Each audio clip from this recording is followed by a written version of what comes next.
Hello, everyone, and thank you for joining us for today's virtual event. My name is Alexa, and I'm a bookseller here at Powell's Books in Portland, Oregon.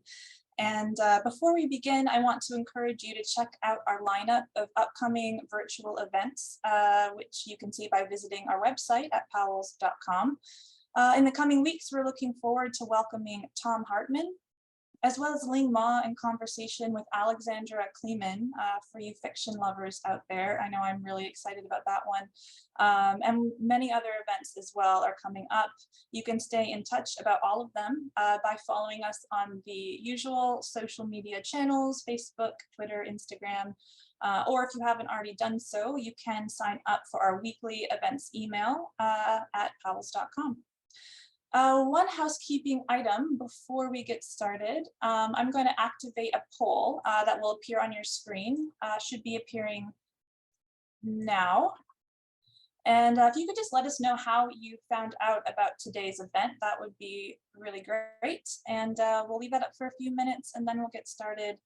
Oh, wow, we've got people tuning in today from California, 5 blocks away from Powell's. Nice. Colorado. Awesome. All right.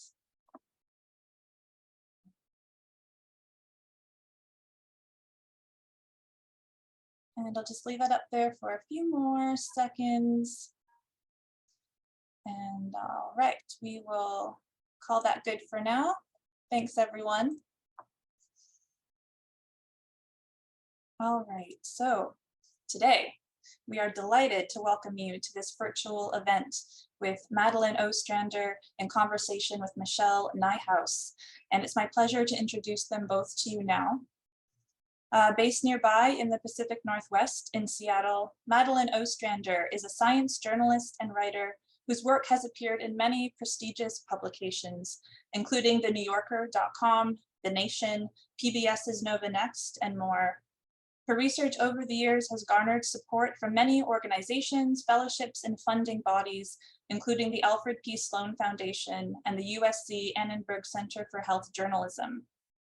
She holds a master's degree in environmental science from the University of Wisconsin-Madison and has built an impressive career reporting on climate change and environmental justice issues from the Alaskan Arctic to the Australian outback, all of which have led to the publication of her new book, which you can see right here, At Home on an Unruly Planet, Finding Refuge on a Changed Earth. I also have a copy here that I can sort of hold up close to the camera there. A beautiful, I just love the art on this, it's so beautiful. Do we all have them? Yeah, there we go. This book asks ever vital questions in the form of moving, compassionate lyric essays and reportage, such as how do we find a sense of home and rootedness in times of unprecedented upheaval? What happens when the seasons and rhythms in which we've built our lives go off kilter? I know these questions are at the forefront of many of our minds right now, which is why I think this is a great opportunity to hear from Madeline discussing these questions from her book more in depth today. And leading the conversation will be Michelle Nijhuis, who is an award-winning science journalist and who has written for National Geographic and the Smithsonian and serves as a longtime contributing editor of High Country News, a magazine known for its in-depth coverage of environmental issues in the Western United States. Michelle has, with Thomas Hayden, co-edited the Science Writer's Handbook and is the author of the book Beloved Beasts, which I also have here, and has also an incredible cover with lots of animals on it. Beloved Beasts, which is a fascinating history of the role of scientists and activists in seeking to protect endangered species of animals and other forms of life. So you animal lovers out there really need to get this book. It feels very inspiring for me to be in the presence of 2 brilliant thinkers and writers, and I hope all of you in the audience are feeling that as well today. And these books are asking so many important questions as we consider the current moment and the future in terms of climate change and environmental justice. So I think it's going to be really really beautiful and crucial conversation today. Before we get to it, I have two last housekeeping items to remind you of. The first is that this conversation has a Q&A option. You should be able to use it at the bottom of your screen to ask questions. And if you're too shy to ask questions, that's okay. You can also upvote other people's questions if you'd like to see them answered. But please don't be shy, and please feel free to ask Michelle and Madeline any questions you might have. And lastly, and perhaps most importantly, I want to encourage you to consider supporting these authors, as well as Powell's, by purchasing their books with us at powells.com. And once we get started, I'll drop some links into the chat that will make it easy for you to do so. With all of that said, I am going to turn things over to Michelle and our gracious host, and Madeline Ostrander.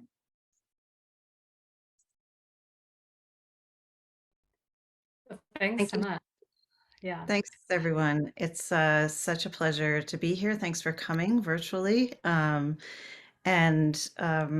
Madeline, it's just really great to be here with you today. Congratulations on the publication of a wonderful, deeply reported, elegantly written book. I'm excited to talk to you about it.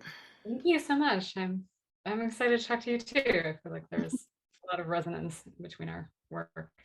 Yeah, our books do have a couple of pretty interesting points of connection, which we'll get to. I do want to mention, because the art came up, that the drawing on the front is done by a mutual friend of ours and a fellow Pacific Northwesterner, Sarah Gilman, and you can't see it very well here, but it's just a beautiful rendering of a dwelling with a wilderness scene inside of it, and I think really captures the spirit of the book as well as a lot of Madeline's writing.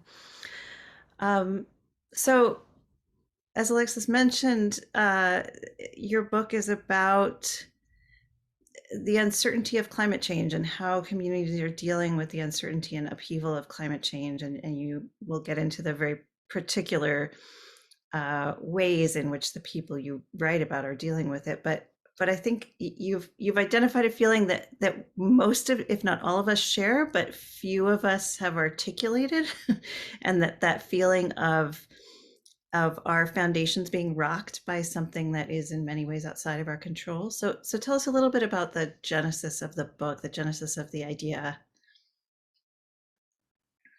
I think the book really was, in a lot of ways, a long time in coming, and had to do with my wrestling with the feeling you're describing for a really long time. I think that many people I know, many journalists and scientists that I've talked to who have been working on climate change for years, have had this feeling like you can see this thing's happening, but for a long time it wasn't as apparent to everybody else. I think that, if you're immersed in the science and the data and the information about what was happening, you could connect the dots. And I would have these strange moments just, riding the bus around Seattle, where I would start to wonder what this place would look like in the future, like what would happen, as the tidally influenced Puget Sound starts to, rise and have more water, and what will happen as we get more heat and drought. And now we're just seeing more and more of that. But I think at the time it wasn't real to everybody else yet. And then I started doing some reporting in communities that were feeling it sort of earlier. And one thing that was especially important to me was that I did some reporting in environmental justice communities in California.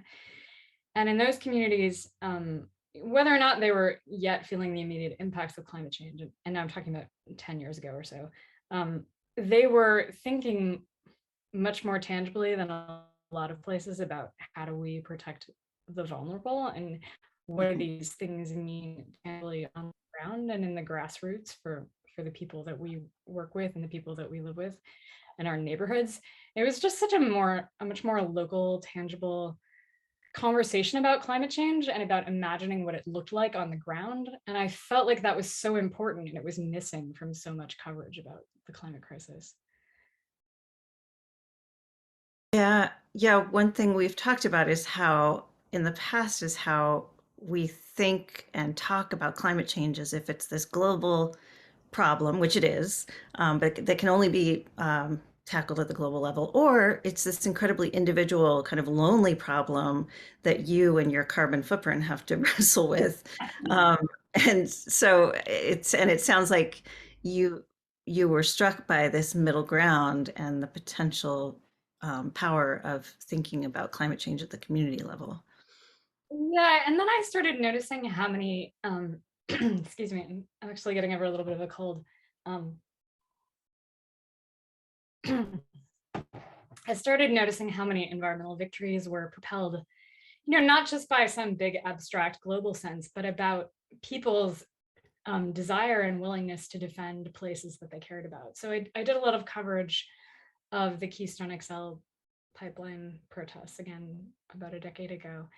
And while those were, yes, organized by a lot of national groups collaborating with one another, they were also in a huge way driven by tribes and by ranchers who felt powerfully, viscerally, that this pipeline was going to affect their home. And through that connection, that sense of place and home, they then connected to this much larger sense of the global home, I guess, and of how their community and their struggles were part of a much larger picture.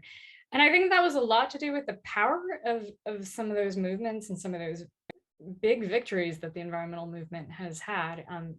You and I both live in the Pacific Northwest, and there were a bunch of movements against efforts to try to build coal export terminals all around the region. And most of those projects have failed. And the reason they failed is because people in the Pacific Northwest really cared about this place. And they felt like this isn't the vision we have for this region. So I started to notice how powerful this connection to home was, and how central it was, I think, to people's ability to respond to the climate crisis. And that's part of kind of the philosophical terrain that the book comes out of. Yeah.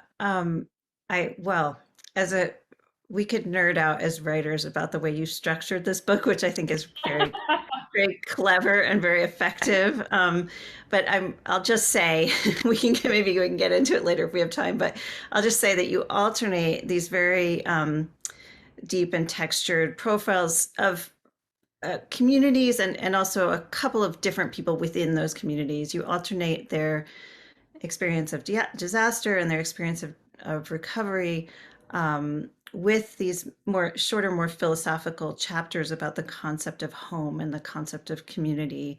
And so the four longer profiles are woven in with these more abstract but very rewarding chapters, because they put these stories of individual communities in context. So I'm curious how you settled on the four communities that you decided to profile. I'm sure there must have been infinite possibilities. There were infinite possibilities. And I have to say that when I first pitched the book to my agents, I wanted to lump in like everything, I wanted to have like stories from all over the world. And it was very unwieldy. And my background is as a magazine editor. So like, I used to be an editor at Yes Magazine. So I was used to kind of collecting lots of different ideas under a theme. And I think that my mind hadn't shifted over yet to how you structure a book.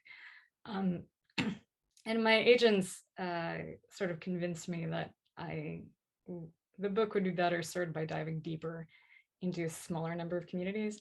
And so I picked four places that I thought could represent different themes or different sort of experiences that are related to the climate crisis. So the four each represent kind of a face of the climate crisis, like a kind of impact. There's Okanagan County, Washington, which has gone through many rounds of catastrophic wildfires and has been having to learn how to rebuild and recover. There's in Newtok, Alaska, which is dealing with permafrost thaw and collapse and having to relocate to another place. And I think they both, represent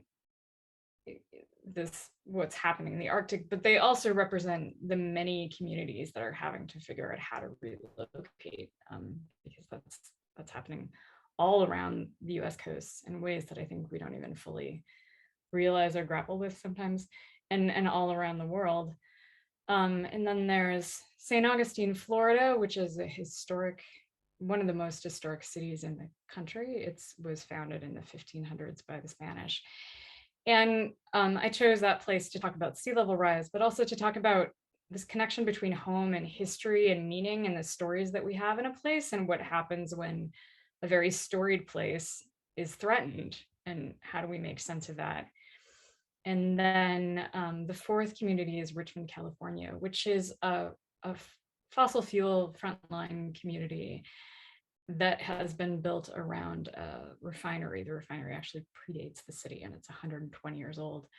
And there I wanted to look at what happens when a community tries to reimagine itself as something beyond this old oil burning economy that we've had, because that isn't just a national abstract energy question. It's a question about how we build our communities and how we live. And so I wanted to examine that in a place.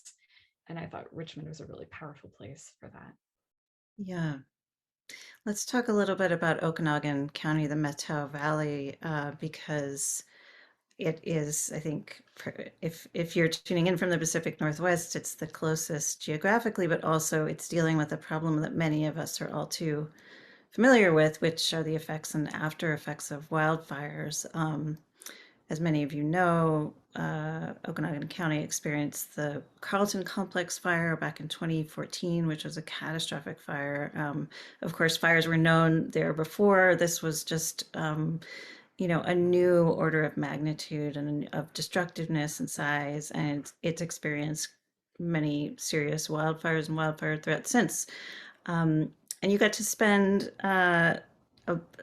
a lot of time there in the aftermath of these fires. And I know you have a passage to read where you were spending time with a local official who we've both had the opportunity to spend a little bit of time with, a very impressive person who's really led her community through the recovery from some of these fires. So maybe you could read that for us and then we'll talk about it. Yeah, so the person Michelle is alluding to is Carleen Anders, who Michelle also wrote a really beautiful piece in High Country News a few years ago, in which Carleen appears. She's one of the most amazing people I've ever met. Really? She's been a volunteer firefighter for a couple of decades, and she then went on to become the mayor of her small town, and then she went on to lead a recovery effort after these wildfires. And then from there, she has really become an expert on how to recover from disasters, and she consults all over the country about disaster recovery and the process of that. And one of the reasons both that I wanted to talk to her and that I wanted to write about this place, about Okanagan County versus, there are other places I could have written about that had more recent and very dramatic and very destructive wildfires, but I didn't want to just write about the disaster part of it. I wanted to write about the rebuilding part of it, because that's the part that I think we don't talk about enough. I mean, we're all facing these potential risks, and we need to think more about how do we rebuild after them and how do we cope with them. So I spoke to Carleen in this passage. It was a few years after the Carlton Complex fire, which was in 2014. And she and I are walking through the downtown of Pateros, which is along the waterfront of the Columbia River. And she's pointing out to me what happened during the wildfire. And I'll tell you, it's a little bit abridged. I kind of snipped out some stuff so that we'd have lots of time to talk about it. But here we go. I couldn't observe any evidence of the wildfire, but Carleen gestured to the many things that had burned down and were now gone, as if conjuring ghosts. It was all on fire. You used to have trees and all kinds of stuff between the railroad tracks and the highway right there, she said. We walked through a parking lot and followed a sidewalk, made a stop at her office to collect some keys, then crossed the street to a retail building with a red metal roof and dark windows. It was only temporarily a museum. She and her husband owned the building, she told me, and were planning eventually to open a restaurant there called Fire and Ice, in recognition of Carlene's history as a firefighter and ski instructor. The name was also, as her mom would point out, an inadvertent Robert Frost illusion. Some say the world will end in fire. Some say in ice. When she opened the glass door and switched on the lights, we were facing a large square mirror, mounted in a white wooden frame and propped against a cloth-draped stool. Carlene grinned sheepishly as I took a photograph of our reflection. Hand-painted across the mirror were the words, "Welcome to the Smoke and Reflections exhibit." The entire exhibit had a handmade feeling, laminated photographs pinned on black fabric, an image of a brick chimney still standing while the rest of the house it had belonged to was nothing but ash. An ATV so warped it looked like folded cloth. Some images were donated by community members, including a local photographer. Some were Carlene's. A picture of a young woman and an older man clearing a yard full of ash beside a concrete wall. "This is my daughter. This is the house that we built when I was young. This is my husband," she said, and gestured to the image. It occurred to me that she had been reciting these same details to people for years. "Is it hard to keep telling this story?" I asked. "It depends," she said. "People told me that you had to tell the story 8 to 12 times before you start to lose that emotional piece of it. And so telling a story probably helps. Plus, there were reasons to keep reminding people." As she and I walked through the exhibit together, she worried aloud about the complacency that can set in even after a crisis. "The problem is, 5 years down the road, are we still going to remember?" she reflected. "And it's going to get worse. There's no way it's not going to get worse. So we better be prepared. Better do as much as we can while we can. I'm scared to death for the other side of the mountains." She looked at me meaningfully. "The earthquake, when it comes, will be tough on everybody too. Be lots of fire then." The west side of the mountains, my side, had active and dangerous tectonic fault lines, and while the forests there were damper, they could certainly burn if warmer weather dried them out enough. "Where do you live?" "Just saying," she said. I mumbled something about my house in Seattle, realizing that I had no particularly solid plan for any of the situations she was alluding to. Thank you. Thanks for reading that. I will just say as an aside, we will break for questions in a few minutes. So if you have a question, please put it in the Q&A box while it's on your mind, and we'll turn to them at about 20 till or quarter of. Madeline, I love that passage, and when we talked about it being the one that you were going to read, it struck me because so much of your book is about moving forward in a sense after some kind of upheaval. But as Carlene says, there's an important role for remembering too, and she's speaking mostly in practical terms. We can't forget that this is something that's going to happen and happen more. But it strikes me that there's more to it than that. Did you find that in Okanagan County and the other places that you spent time? Well, I guess there's a couple things. One is, I think you were just, alluding to, is that we have to remember so that we can hold on to the lessons. There's a lot that I talk about in the book related to time and sense of history. And I think that that's part of it as well. We have a culture that has ever more emphasis on kind of the immediate. And I think that dealing with climate change in a lot of ways requires a sort of long view of time that we're not really that well accustomed to. We have to be able to imagine the future. And perhaps a little paradoxically, I think in a lot of ways, imagining the future and sort of being in touch with the past are connected. You know, I mean, we are dealing with unprecedented situations, and yet there are examples if you look way back in the past. For instance, when we talk about how to manage Western landscapes, if we look to, and these aren't necessarily all just past, of course, I mean, Indigenous communities are still using these practices, but on a large scale, you know, since Western Europeans took over much of the American West, we've lost a lot of the, you know, we've stopped using on a large scale a lot of the practices that Indigenous cultures knew about to try to manage fire and to try to manage, you know, risk, and to try to work with ecosystems and manage the landscape in ways that were very sustainable. And so part of the book, there are a lot of places in the book where reflect on that past and on the ways that scientists and various communities are coming back to some of those histories to look for answers for the ways that we deal with the crisis that we're living in now. And so that's another aspect, I think, of remembering. Mm-hmm. Yeah, and it seems, as Carlene says, it's also a way of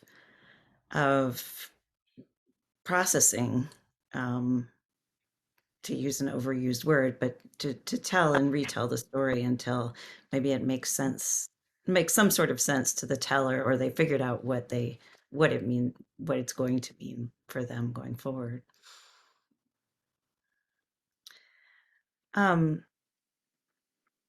You have a line that I really like, in your sections about the Carlton Complex fires, or Okanagan County and wildfire. You say, everyone I met who dealt with wildfire on a regular basis seemed to know despair, yet be able to live in a practical strain of optimism. And I think Carlene embodies that, but so many of the people you describe in Washington State and elsewhere embody that. Tell us a little bit more about what that looks like, how that plays out in people's daily lives. Yeah, I've been thinking about this a lot, because whenever you write about climate change, and you've probably gotten this question yourself, Michelle, and I mean, you've probably also gotten it in your writing about extinction, you know, people ask, where do you find hope? And I find that to be kind of an interesting question that comes up. And again, I mean, of course, hope is important, but what do we mean by hope? Because I think sometimes when people are asking that question, they're looking for some reassurance that everything will be okay. And I would love to be able to say that I know that everything will be okay. But I mean, we do have a lot of like overlapping crises that are happening in society right now. I think that the people that I profile in the book, I'm not sure that they ask themselves that question exactly. I think that they just look around and say, what needs to happen here? And you know, what do I care about that I need to try to save and protect and you know, do as much as I can? That quote from Carlene, you know, better do as much as we can while we can, sort of exemplifies that. It's like the question no longer is, you know, do I know what's going to happen? The question is, what do I care about? What do I love? What do I want to protect? And how do I jump in and do something that will help protect those things and help try to create the future that I hope we can create? And you know, we never know if those things are going to work. I mean, I suppose that's true of writing a book too, right? Yeah. You don't know what will happen with it in the end, but you do it as an act of faith that you're telling a story that people need to hear. Yeah, and I mean, I found that writing about the history of the modern conservation movement too, that a lot of people, I mean, and I did find a weird kind of optimism, I suppose, in the recognition that most people who had managed to accomplish something for other species had done so, you know, in a time that looked very grim, and they just did what they thought was the right thing to do. And they did not, I mean, you know, like the people in your book, they're very reflective, brilliant people, thoughtful people, but they didn't spend a lot of time, it seemed, wringing their hands about whether it was going to matter in the future. What they thought about was, here's what seems to me to be the right thing to do to help myself and other people. And especially as the future is always uncertain, but as it becomes more and more uncertain, that seems to me to be a very useful place for us to plant ourselves. Yeah. So what are just to get a slightly more theoretical, you also look at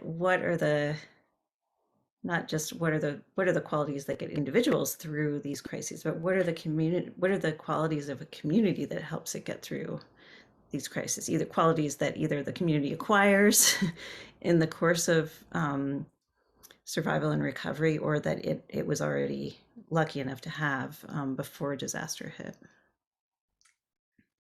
Yeah, I think, when we talk about climate change adaptation, which, I mean, not to get too wonky, but there's sort of two ways of talking about climate change. And one is, how do we deal with the pollution and the emissions that are causing the problem? But then there's adaptation. How do we deal with the consequences of that pollution? So like, how are we dealing with all these heat waves and wildfires?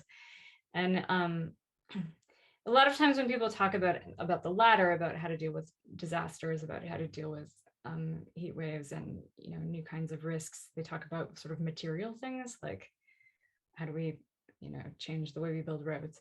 And those are really important, but what I notice, and what the research says also, is that there's a huge role for social cohesion, for people's ability to talk to each other and just know their neighbors and come together and have conversations about how to handle these kinds of crises and how to plan for the way that things are changing.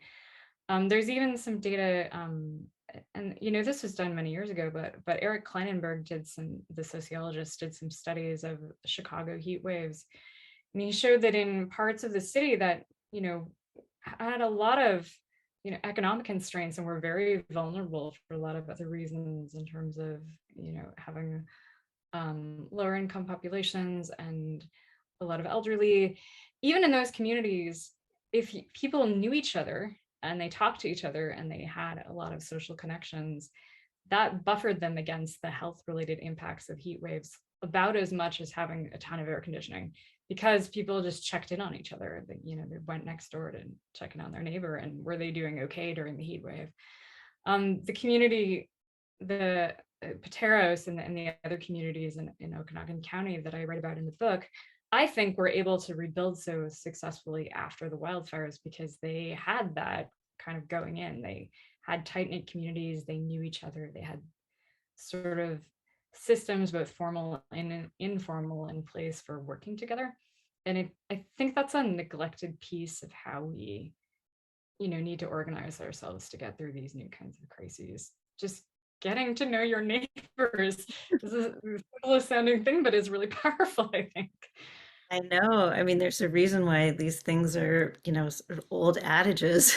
It's they have helped people get through previous disasters, and they will help us get through, as strange and kind of unimaginable as climate change is. There are some things that are familiar about it, and there are some things about our old coping mechanisms. As you say, we can learn from the past. And speaking of learning from the past, I happen to have this book right here on my desk, which is Eric Kleinenberg's study that Madeline just mentioned of the heat wave in Chicago. And I mean, it's a brilliant sociological study of exactly what she's talking about, that the social cohesion that either helped or didn't help people get through a disaster that was in many ways very much like what we're going to be experiencing, much more. And we've learned all too well in the past couple of years that the Pacific Northwest is not exempt from heat waves. So one of the things that we both wrote about, and a person who I love to talk about, is Eleanor Ostrom, who wrote about, who looked very closely at communities and how communities work together and how they figured out means of sharing resources. So could you tell us a little bit about her and how she fit into your thinking about home and community? Yeah, I remember when I realized that she was in both of our books, I kind of joked that we should put her in every, it should be a requirement for her to be in every environmental book. Totally. Because she's not as well known as, I mean, it drives me crazy that lifelong professional environmentalists have never heard of her, this Nobel Prize winning political scientist and economist. Right. Yeah. Still the only woman to win a Nobel Prize in economics, which is also kind of crazy. Yeah. And it's interesting because she wasn't an economist, she was a political scientist. But Yes. one of the reasons I drew on her work was that it ties a bunch of the things in the book together, and it helped me explain why am I writing about communities, how communities deal with a global problem. Eleanor Ostrom studied around the world. She studied sustainable systems for managing resources, from groundwater in Los Angeles to, all sorts of systems in countries around the world to do with irrigation and pastures. And there's a whole institute at Indiana University devoted to collecting these kinds of ideas and studies and stories about how people can sustainably manage resources. And there are a couple interesting things about how she reflects on those, but one that I thought was useful is that successful systems for managing a resource, whether that's the atmosphere or water or mountain watershed system or something, generally have lots and lots of overlapping pieces. There's a system happening at the community level, and there's different authorities, and they're all working together, and it's very democratic and kind of messy, really looking. Mhm. She calls this polycentric.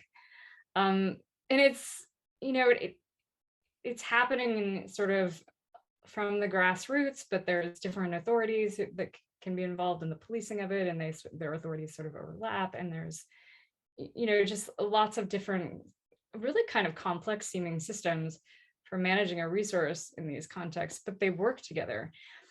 And I think with climate change, we have this idea that it has to be top down because it's global. It has to happen at the big United Nations negotiations, and all the nations have to agree, or it's not going to work. And or it has to happen from the federal government. And I'm not like letting those places off the hook. We do need to have things that happen at the federal level, but we need to have things that happen at every level. What happens at the federal level isn't going to be effective if we don't have lots of kind of nested and overlapping and polycentric, as Eleanor Ostrom called it. We don't have lots of systems happening everywhere. And I think that actually gives us a lot more agency. I think that at the community level, maybe even at the level of a neighborhood, people can get together and think about, what do we want this place to be? How do we deal with this crisis? What things can we do to address what's going on? And those actions bubble up and have an impact in a much larger way than I think we give it credit for, which is different from minding your own little carbon footprint. I mean, I think that collaborating on a local level to create different kinds of solutions and deal with the impacts of climate change is much more empowering than just trying to think about it on a very individual level, which is, I think, fairly isolating and not really effective in a lot of ways. Yeah. Not only does it feel futile, but it's also lonely to think about, what is it going to matter if I go on this plane trip or not? But of course, if you're working as a community or as a city or a state, it can add up. One of the things I really love about Eleanor Ostrom, beyond her, I suppose in a sort of overarching way, she challenged people to tolerate complexity. She just refused to boil down her work, as many of us journalists and academics will do. She refused to boil it down into kind of a slogan or a formula, and she just said, well, change and sharing resources, all these processes, these are complicated, and they're not gonna settle themselves into a flow chart or a hierarchy in a way that you're comfortable with, you know, in a way that you have perhaps grown up thinking systems should work. They're going to be messy, as you say. And I think that is, I think that was frustrating to a lot of her colleagues, and perhaps one reason why she isn't better known today, because her work does take a while to absorb. But I think it's one of the most brilliant parts of what she did, and something we could continue to learn from today. Mm-hmm. You quote in her book, and it's something she says that I like. She says over and over again, "No panaceas." I watched Oh a speech, yeah, said it many times throughout like the single speech, but just the idea that there isn't one silver bullet, which I think is in a lot of ways kind of helpful and liberating when you're thinking about something as big as climate change. You know, there's not some, why are we often have these conversations, what's the thing that's going to solve this huge global crisis? It's not a thing, it's a huge society-wide set of, you know, conversations and transformations and things that we have to do. And right. And yeah, and I also think we lots can, of places to get to work on all of that. So I mean, yeah. Yeah, and I think we can always be, you know, as many times as we hear that, we can always stand to be reminded of it, because it's, you know, it's just so easy to fall back into the argument of, oh, well, is it going to be a top-down solution or you know, or a bottom-up solution? Which is it? And of course, you know, Eleanor Ostrom would be like, well, calm down, guys. It's going to come from all directions. But say a little bit about why she was so opposed to panaceas. I mean, this came from experience, because a big part of her career was pushing back against a particular panacea. well, I mean, you and I both write about this also. Her work is commonly regarded as sort of disproving, and I don't know if that's quite the right verb, but like Questioning. her work Yeah. challenged the idea of the tragedy of the commons, which is not only a wrong idea. So the tragedy of the commons, probably most people on this call have heard of it at least, and probably remember something about what it is. But it's this idea that like in some hypothetical pasture that this guy named Garrett Hardin came up with. And actually there was a previous scholar whose work he was drawing on, but it was never empirically tested. In a hypothetical pasture, you put a bunch of people, you know, they have their sheep out, and there's one, you know, a couple of pastoralists who always put extra sheep out, and then they overgraze the pasture and it ruins it for everybody else. And this is just inevitably what's going to happen.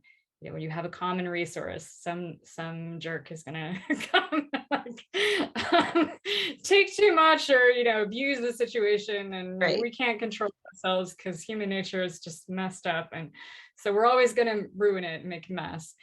And what Eleanor Ostrom showed was not only was that not true, but in fact it's really the other way around. When you have a shared resource and people are you know, have a voice in how it's managed and can enforce certain kinds of rules on each other and come to an agreement and understanding of how that is going to work, then that's actually much more an enduring and effective and sustainable way of managing a resource than when you privatize it and divide it up. It's when you privatize things that you can have somebody abuse that system, a corporation come in and be what's called a free rider, so kind of mooch off a system in a way that other people don't have a voice over or control over. So really, Eleanor Ostrom's findings were both, I think, in support of some fundamental ideas about why democracy is effective in solving environmental problems, and it also blew apart some really problematic assumptions we have that things have to happen top down, and that, you know, I think there are even now people who think that we need some sort of like benevolent green dictatorship to tell everybody what Right. to do. I hear people say these things like online. Oh yeah, you hear it all the time. Yeah. And that's the opposite of what we need. In fact, what she demonstrated was that effective solutions to environmental problems are actually very democratic and very participatory. Yeah. Yeah, it's inspiring. I always am encouraged by her work. Not that I think we have put it into practice as often as we should have.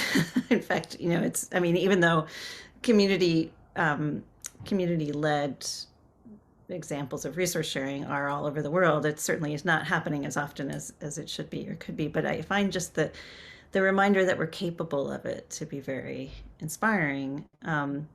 Which brings me to another thing I wanted to talk about as we get close to the end of our time.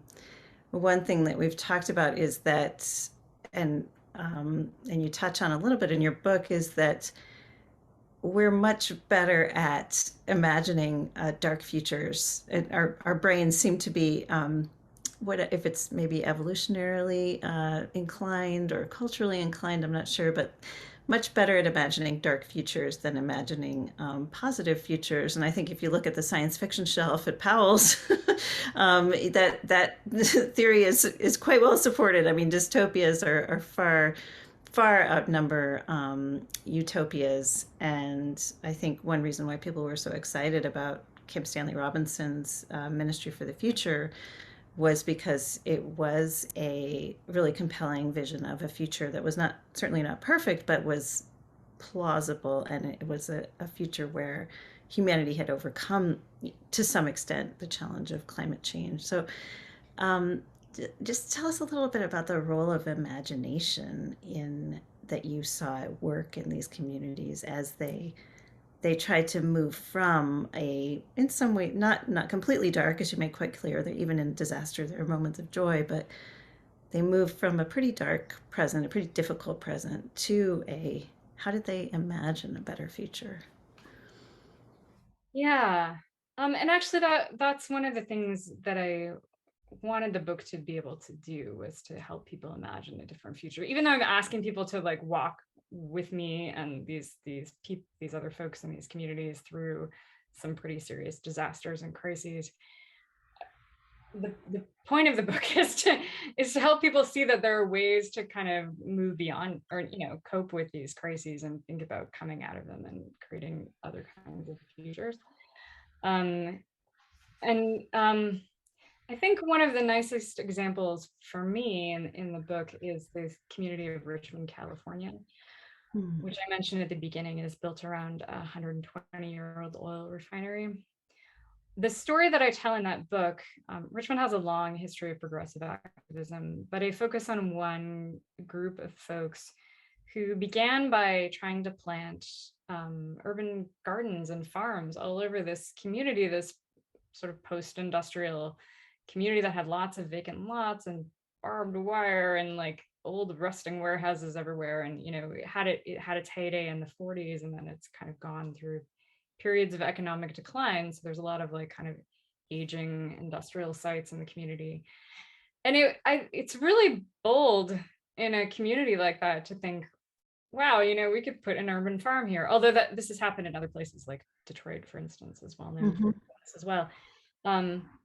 So in Richmond, people brought in, soil and planted raised beds along an old railroad track, and then they started reclaiming old plots of land, and then they actually bought out a farm or a property at the edge of the city that had relatively clean soil, and began building this farm in a place that hasn't had a lot of, in the past, didn't have a lot of like healthy, sustainable economic development.